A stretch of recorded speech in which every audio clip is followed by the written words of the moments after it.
When I'm teaching, it's quite common to want to grab a whiteboard pen and just go over a quick concept or quick idea on the board to help make sure my students are on track. But with my iPad and my Skriva Stylus, I can do this, but in an even better way because I can record it and then share that recording later, so my students can watch it back when it suits them or when they need a reminder.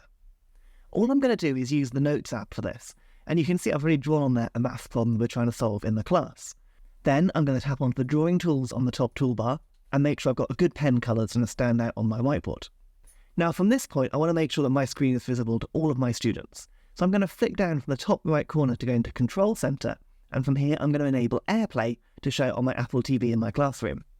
And whilst Apple TV is great because it works in the here and now, I also want to record what I'm doing so my students can watch it again later on. So back on that main Control Centre screen, I'm going to tap and hold on the screen recording option, and I want to make sure the microphone is turned on so I can pick up my audio as I'm teaching the class.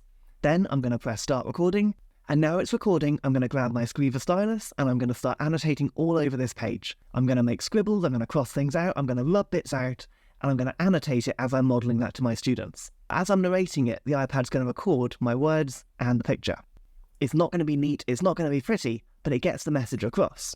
When I press Stop on that top toolbar, I've got a screen recording video with audio in my Photos app ready to go.